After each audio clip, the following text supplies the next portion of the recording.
Yesterday, we took a look at one aspect of what Jesus did. We were looking at a miracle in which he helped a blind man regain his sight.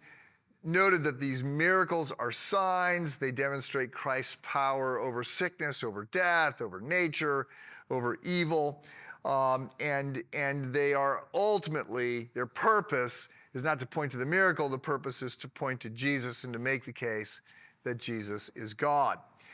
So there are other things that we could look at here, such as the response of the people around Jesus, and that is that those closest to him worship him.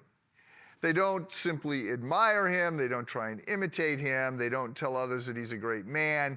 They eventually come to this conclusion that he is God. He is the Messiah, not simply a great man. They worship him as God. Well, another part of sort of the miraculous aspects of Christ's life is that he fulfills prophecies. So there are three offices in the Old Testament that God navigates his path through. You have the king, who's over civil affairs. You have the priests, who have a lot of religious affairs. And the priests are those who stand between God and man, representing the people to God. And then you have the prophets who stand between God and man, representing God to the people. And much of the Old Testament is given over to the messages of the prophets. These are people, Isaiah, Jeremiah, Hosea, Amos, Joel. You've got the major and the minor prophets. And a lot of the Old Testament is given over to what they say. Most of what they say, is just messages from God to the people saying, look, you need to follow God. You need to care for the poor. You need to be humble. You need to keep your promises. I mean, these are the things that the prophets are saying from God to the people. Keep up your end of the covenant. You're not doing what you're supposed to do. There are times, not that many, but there are times where the prophets say something, they predict something in the future so that there is credibility to everything else that they're saying. So you know this is true because I'm going to prove to you that this is true, and I'm going to tell you what's going to happen, and these predictions are very specific. So part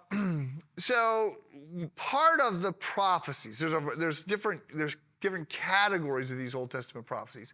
A number of these prophecies are what we call messianic prophecies, and they are specifically about the Messiah.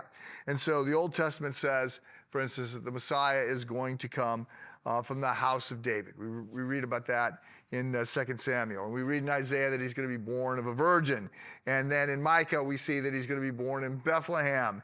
And Hosea tells us he's going to spend time in Egypt, right? And so you get all these different specifics. There's several hundred messianic prophecies.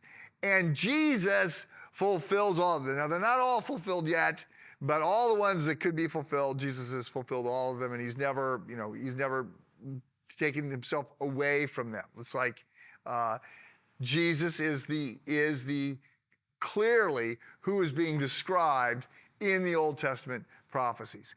And then you can read different people go down this path and try and predict the odds that even 10 or 15 of these prophecies could be fulfilled by the same person. Because these prophecies are pretty specific, and they, for the most part, they're not things that Jesus could control. And so because of that, they have great credibility. And so I'll talk more about this in the coming weeks. But one of the things, there's an argument being made that that the odds that anybody could fulfill like 10 of these is like 1 in a trillion, and or 1 in 100 trillion, which is the same as burying the state of Texas like 2 feet deep in silver dollars, and then asking somebody to pull out the exact right silver dollar on the first try.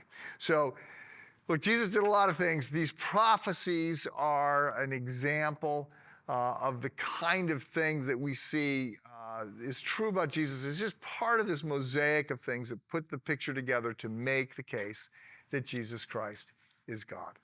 Have a good day.